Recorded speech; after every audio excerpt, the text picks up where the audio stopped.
Hello दोस्तों, स्वागत है आपका अपने यूट्यूब चैनल यूनिक प्लस पर। मित्रों, उम्मीद करता हूं कि आप सब लोग बेहतर होंगे, स्वस्थ होंगे, मस्त होंगे। मैं भी ठीक हूं। दोस्तों, आज हम आपके सामने अलंकार टॉपिक को लेकर प्रैक्टिस सेट 1 लाए हैं। इससे पहले मैंने आपको लगातार अलंकार को लेकर लेक्चर कई लेक्चर बताए थे और सब लेक्चरों में मैंने काफ़ी डिटेल से आप लोगों को समझाया था कि किस तरह से क्या में कौन से अलंकार हैं और कौन सा अलंकार किस रूप में आता है। ठीक है, यहाँ पर हम प्रैक्टिस सेट 1 को लेकर आए हैं। ये प्रैक्टिस सेट दोस्तों आपकी जो आगामी परीक्षा है यूपी पुलिस री एग्जाम के लिए काफ़ी लाभकारी सिद्ध होने वाला है। इसलिए आप लगातार हमारे चैनल से जुड़े रहें, चैनल को लाइक करें, कमेंट्स करें, सब्सक्राइब करें। इसी तरह से हम लगातार आपके सामने वीडियो और प्रैक्टिस सेट लाते रहेंगे। दोस्तों, आप अपनी तैयारी को बनाए रखें क्योंकि परीक्षा की घड़ी काफ़ी नज़दीक है और आपको ये भी मालूम है कि ये एग्ज़ाम का आज एडमिट कार्ड आज से इशू हो रहे हैं। इसलिए आप लगातार आप मेहनत करते रहिए और ख़ुद को सफल बनाइए। दोस्तों, कहते हैं कि कड़ी मेहनत और सकारात्मक सोच, कड़ी मेहनत और सकारात्मक सोच की बदौलत आप जीवन में सफलता पा सकते हैं। कड़ी मेहनत और सकारात्मक सोच की बदौलत आप जीवन में सफलता पा सकते हैं। सफल होने का सबसे अच्छा तरीका कभी हार ना मानना। सफल होने का सबसे अच्छा तरीका है कभी हार ना मानना और हमेशा प्रयास करते रहना। यही है कि आप एक दिन जरूर कामयाब होंगे क्योंकि सफलता जो है निरंतरता मांगती है। आप लगातार मेहनत करोगे तो आपको कामयाबी जरूर मिलेगी। और खुद पर भरोसा रखिए, विश्वास रखिए क्योंकि विश्वास वो शक्ति है जिससे उजड़ी हुई दुनिया को भी प्रकाशित किया जा सकता है। विश्वास वो शक्ति है जिससे उजड़ी हुई दुनिया को भी प्रकाशित किया जा सकता है। इसलिए खुद पर भरोसा रखिए और लगातार मेहनत करते रहिए। मेहनत का ही एकमात्र सफलता का एकमात्र मूल मंत्र है आपको मेहनत करना। इसलिए आपकी ये कोशिश रहनी चाहिए कि कभी भी अपने आप में हताशा नहीं आने दें और लगातार मेहनत करें जिससे कि आपको कामयाबी मिले। और लगातार हम इसी वजह से मैं आपको मोटिवेट करता रहता हूं कि आप लगातार अपने जुनून से आप अपना काम करें और अपने काम के प्रति हमेशा ईमानदार रहें, दृढ़ निश्चय रहें और जिससे कि आपको सफलता मिले। तो आज हम अलंकार के प्रैक्टिस सेट 1 पर लेकर बात करते हैं।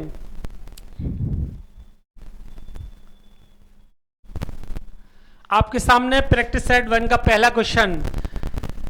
मैंने आपको पहले भी बताया था दोस्तों कि जितने भी अलंकार मैंने आपको बताए थे, मोस्ट इंपोर्टेंट जो अलंकार थे, 80 से 90% जो अलंकार आते हैं, जो हमने जो लेक्चर बताए थे उसमें से अलंकार तो वैसे काफ़ी होते हैं, लेकिन मैंने अब जो डिटेल से आपको समझाया था कि कौन से अलंकार हैं जिसका आने का चांस रहता है। मोस्टली ज़्यादातर 80 से 90% वही वाले अलंकार पूछे जाते हैं जितनी भी एग्जाम होते हैं। तो आप थोड़ा सा ध्यान दीजिएगा और ध्यान से यहाँ पर टिक मार कीजिएगा। और एक बात हमेशा ध्यान रखें, मैं हर बार आपसे कहता हूँ कि आप जब क्वेश्चन को पढ़ें तो उसको 2 बार पढ़ें और काफ़ी समझ कर पढ़ें जिससे कि गलती के चांस ना हो। ठीक है, अब यहां पर जैसे कि पहले बात करते हैं। सबसे पहला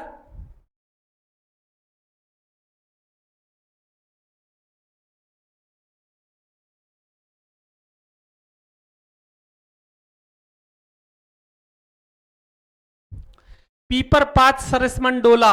पीपर पात सरिसमन डोला, पीपर के पत्ते की तरह मन डोलता रहता है। पीपल के पत्ते की तरह मन डोलता रहता है मैं डोला अलंकार है। इसमें अलंकार की अगर बात की जाए दोस्तों तो यह पीपर पात सरिसमन डोला, पीपर के पत्ते की तरह मन होता है। तो यहां क्या होता है, पीपल के पत्ते की यानी मन से उपमा दी जा रही है। क्या की जा रही है, तो यहां देखिए उत्प्रेक्षा अलंकार ये नहीं होगा।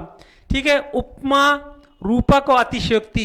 अतिशयोक्ति तो यहाँ पर होगा ही नहीं, कोई हाइपरबोल जाता आएगा नहीं। और रूपक जो है ये भी यहाँ नहीं होगा, यहाँ होगा उपमा अलंकार। यानी पीपल के पत्ते को सरसमन डोला, पीपल के पत्ते की तरह मन डोलता रहता है। तो इसमें यहाँ पर हमारा उपमा अलंकार होता है। ऑप्शन नंबर 2 हमारा, क्वेश्चन नंबर 1 का ऑप्शन नंबर 2 हमारा आंसर होता है उपमा अलंकार।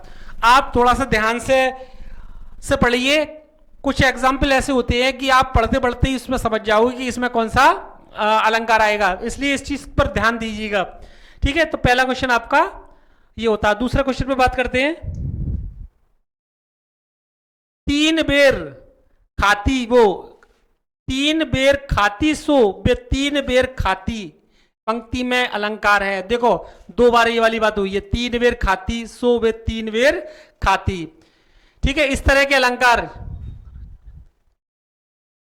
में आप देखिए इसकी पुनरावृत्ति होती है, तीन बेर खाती वो तीन बेर खाती। और आप में मैंने आपको बताया कि जो वर्ड्स जो होते हैं उनकी पुनरावृत्ति होती है तो वो कौन सा अलंकार कहलाता है। ये आपने अगर, मैं समझता हूं कि आपने अगर हमारे जो वीडियो जो मैंने आप पिछले लेक्चर में वीडियो 1, 2 और 3 मैंने आपको बताए थे 3 लेक्चर, तो उन लेक्चरों में मैंने आपको डिटेल से सब समझाया था। अगर आपने गहनता से अध्ययन किया होगा तो ये समझने में आपको कोई परेशानी नहीं होगी। ठीक है, अब आगे बात करते, तीन बेर खाती सो बे तीन बेर खाती, यहां पर 2 बार पुनरावृत्ति होती है। यहां देखिए ऐसा कौन सा अलंकार होता है, यमक अलंकार, अनुप्रास, रूपक, अन्योक्ति। ठीक है, यहां पर क्वेश्चन को एलिमिनेट करें, अन्योक्ति अलंकार यहां होएगा नहीं। रूपक, इसमें ऐसी कोई वो नहीं है यहां पर पुनरावृत्ति का, कि रूपक भी यहां नहीं होगा। अनुप्रास अलंकार, यहां अनुप्रास अलंकार भी देखें, जैसे कि अनुप्रास अलंकार के लिए अगर एक ही लेटर होता बार बार, जैसे दम की है द्वितीया, द्विती, दामनी, जौकिल की, कल, वाल, विनोद करे, इस तरह से वहां अनुप्रास अलंकार होता है, तो ये भी नहीं है यहां पर।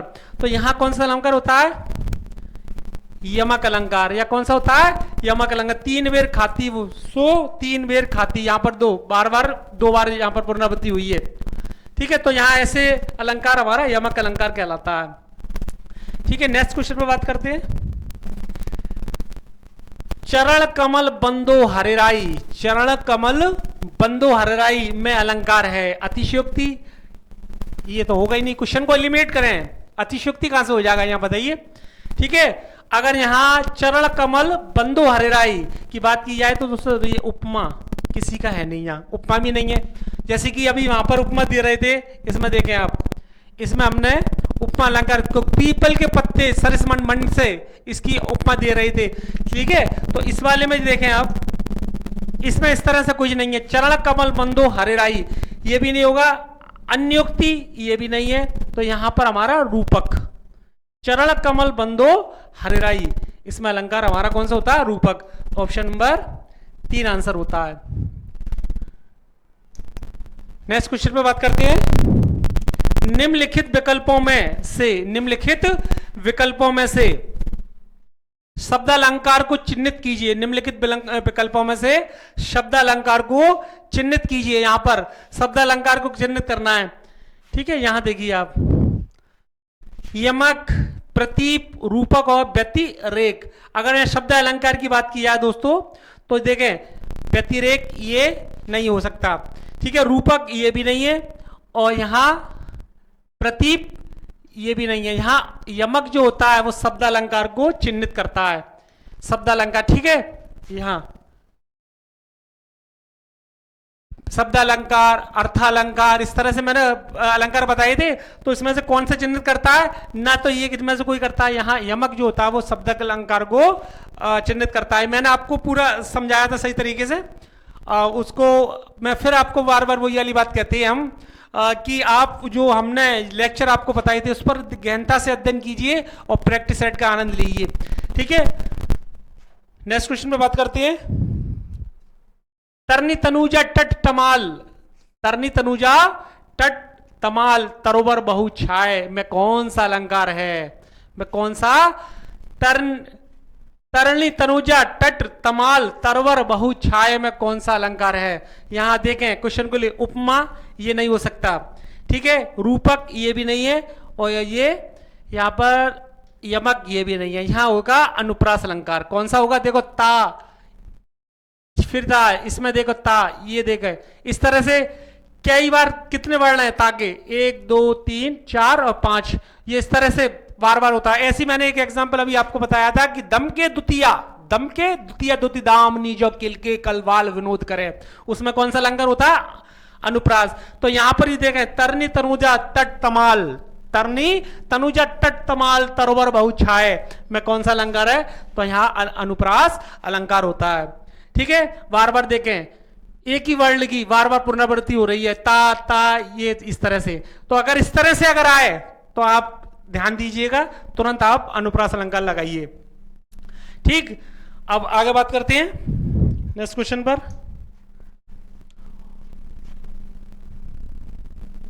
रूपक अलंकार यहां होता है। अब यहां पर अगर ये पूछा गया कि रूपक अलंकार यहां होता है, ये चार ऑप्शन दिए हुए, इनमें से रूपक अलंकार कहां होता है?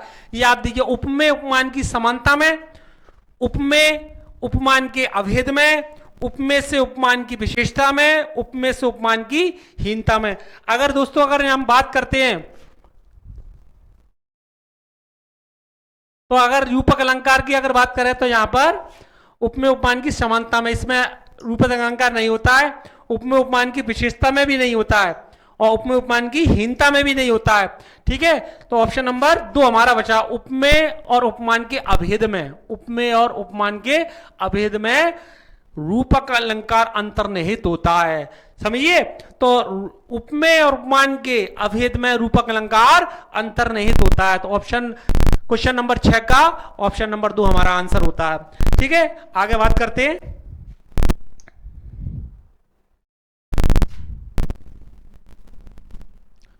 उपमान और उपमेय का अभेद कहलाता है। देखें आप, फिर वही क्वेश्चन आया इसी तरह से, उपमान और उपमेय का अभेद कहलाता है। यहां पर मैंने अभी ये वाला क्वेश्चन देखें, थोड़ा सा घुमा के पूछ लिया गया, रूपक अलंकार यहां होता है तो इसमें आ गया।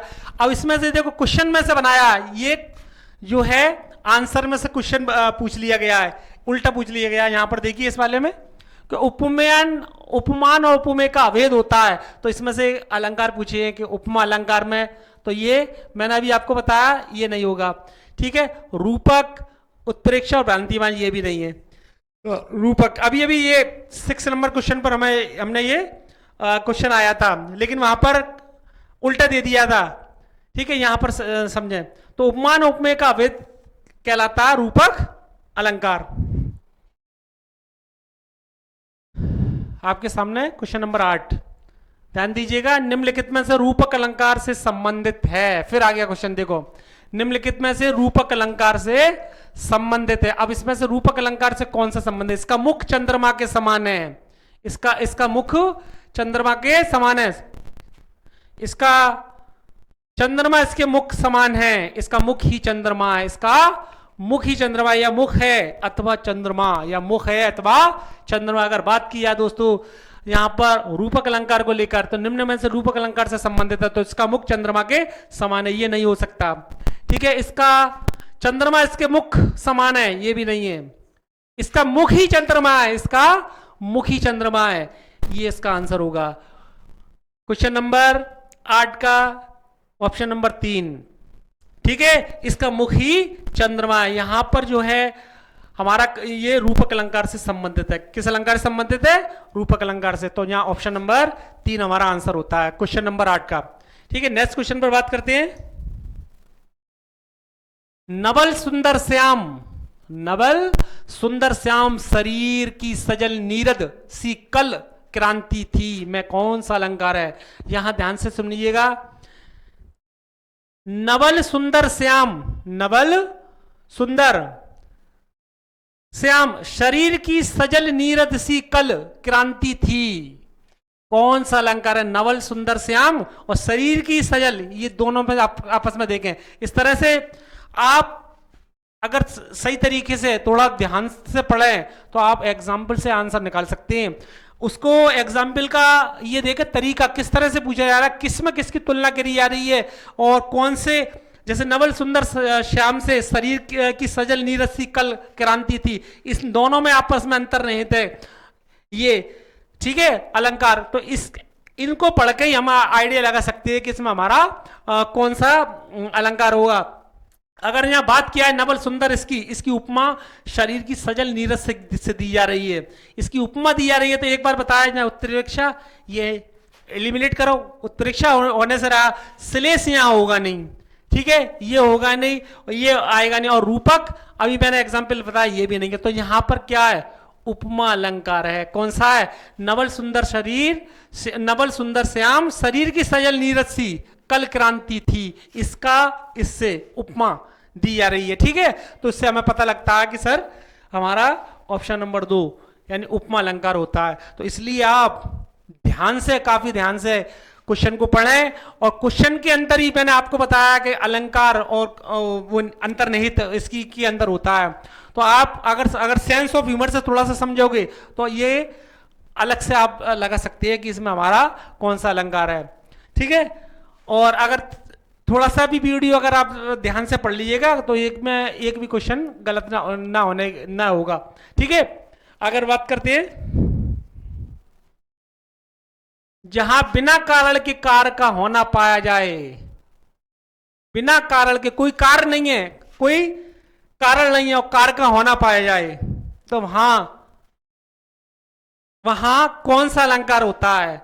यहां देखें, जहां बिना कारण के, फिर समझे से, जब बिना कारण के कार्य का होना पाया जाए, कोई कारण नहीं है और कार्य का होना पाया जाए, तो वहां कौन सा अलंकार होता है? विरोधाभास नहीं होगा। ठीक है, विरोधाभास कैसे हो जाएगा? ठीक है, भ्रांतिमान, जब भ्रम से दूसरी वस्तु को समझ ली जाए, यहां भी भ्रांतिमान नहीं होगा। बीज दाड़म की समझ के भ्रांति से सहसा हुआ सुख मौन है, सोचता है न सुख या कौन है, तो इस तरह से भ्रांतिमान भी यहां नहीं होगा। ठीक है, उत्प्रेक्षा यहां नहीं होगा।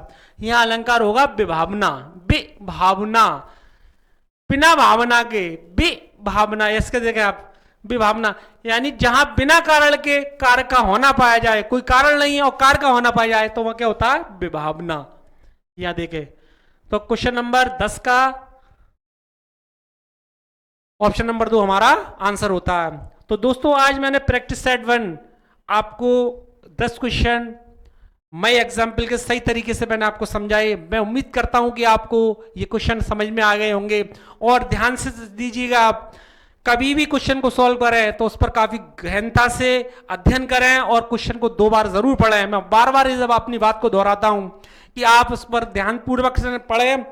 कुछ क्वेश्चन ऐसे होते हैं वो अपने आइडियाज से लगते हैं, मोस्टली क्वेश्चन काफी पूछे जाते हैं, हर एक स्टूडेंट सब क्वेश्चन नहीं कर पाता है, लेकिन कुछ स्टूडेंट होता है इनके सोचने की क्षमता अच्छी होती है, तो उसको गहनता से सोचें और सोच के अपना आइडिया से उसको करें। और एक चीज और ध्यान रखें, क्वेश्चन को हमेशा एलिमिनेट करें, क्वेश्चन को देखें, गलत देखें। अगर क्वेश्चन हमें नहीं आता है, अगर डायरेक्ट आंसर आता है तो आप आंसर लगा सकते हैं, अगर थोड़ा सा भी डाउट होता है तो क्वेश्चन को एलिमिनेट करो कि ये नहीं हो सकता, क्या ये हो सकता है, क्या ये हो सकता है, इस तरह से। ठीक है, आप थोड़ा सा आप इस चीज को ध्यान दीजिए और काफी गहनता से एग्जाम्पल सोचिए और डीपली आप सोचिए, तो उसके बाद में आप क्वेश्चन को खुद पढ़कर आपको ये एहसास अंदर से पता लग जाएगा कि यहाँ कौन सा अलंकार हो सकता है, और फिर थोड़ा सा उसके लिए तो आपको तैयारी तो करना पड़ेगी। ये नहीं कि पूरा अपना सब इसी तरह से आप बिना पढ़ोगे और अंदाज लगाकर अपना करते रहें, इस तरह से नहीं होता है। आप कम से कम अच्छी तरह से पढ़ाई कीजिए, और ये जो आपका सेंस ऑफ ह्यूमर जो काम करेगा वो 20 से 30% तक आपका सही होगा। इसलिए आप पढ़ाई के साथ साथ थोड़ा अपनी सोच की क्षमता बढ़ाइए कि कौन सा अलंकार किस तरह से हो सकता है। आप अगर गहनता से पढ़ोगे तो गारंटी की बात है ये खुद ब खुद आपको अलंकार है या कोई सा भी टॉपिक है खुद ब खुद अपना पकड़ लोगे।